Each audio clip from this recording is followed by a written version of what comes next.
Joining me this afternoon is the top notcher, no less than the top notcher of the 2022 bar examination, Czar Matthew Dayday. Matthew, how are you doing? How are you feeling right now?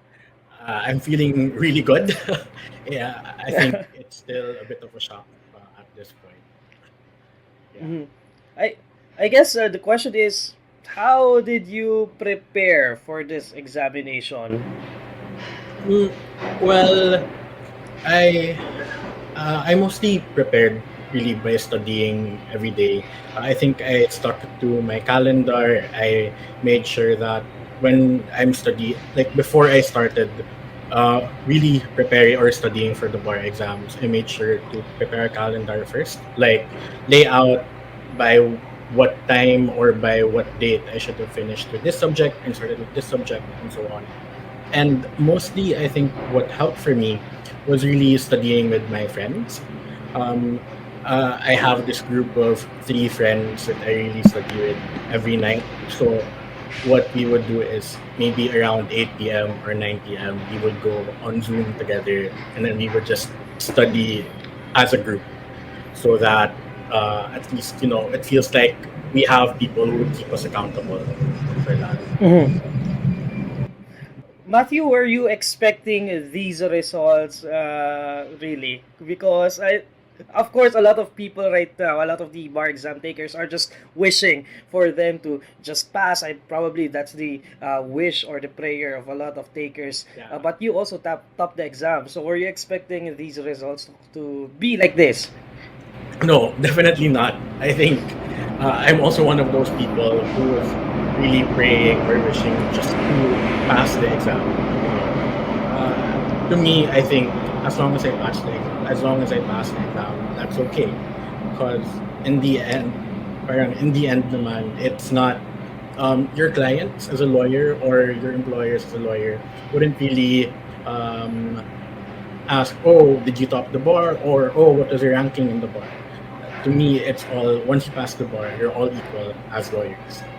So Mhm. I wasn't expecting that. I wasn't really wishing or hoping for these results. But yeah, I just wanted to pass, honestly. Mhm. Matthew, may we talk about your, kumbaga, yung sinasabi na lawyer origin stories? Has it always been your Yeah. dream, or has it always been, have you always seen yourself as a lawyer even when you were younger? I think yes. I felt that I wanted to become a lawyer when I was back in high school. I think when I was young, there were all these TV shows and movies showing that lawyers were really cool people who would talk in courts or solve problems and stuff like that. And I felt like, oh, I wanted to be someone like that someday.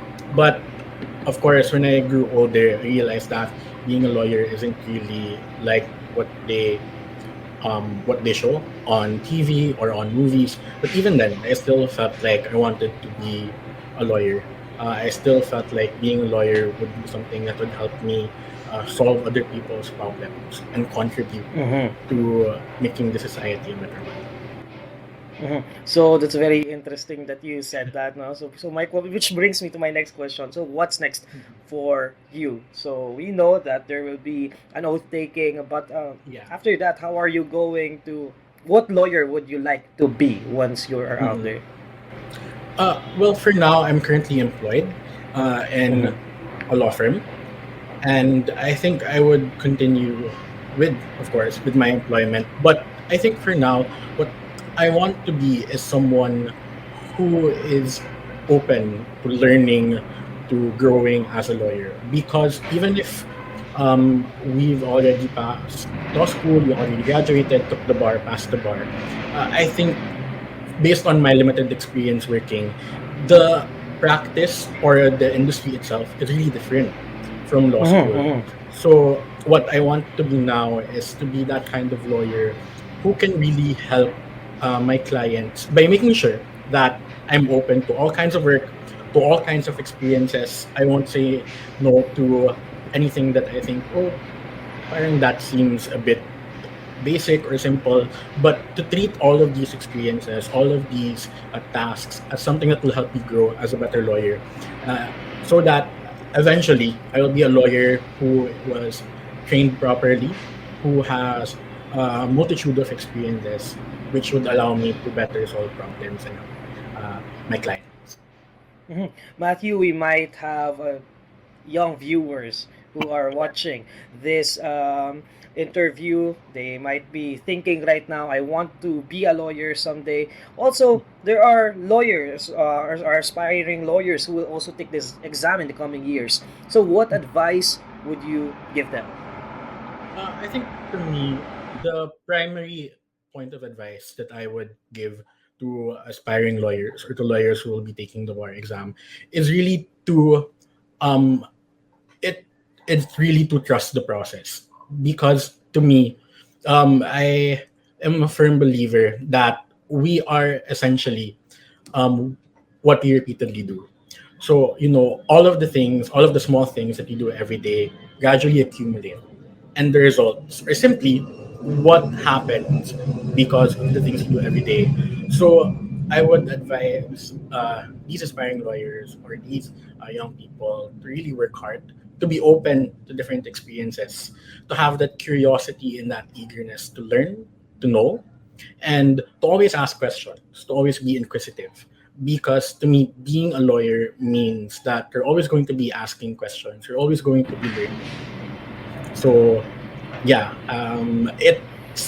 I think the best advice I could give is to always be open to learning and growing as a person, because that's really how you become the best version of yourself. That's a very good advice. Always ask questions and always be open to learning. So, from the INQUIRER.net family, we would like to congratulate you. We're looking forward to what's next for you, Matthew, and we would like to congratulate, of course, everyone who passed the 2022 bar examinations. Thank you, Matthew. Thank you very much.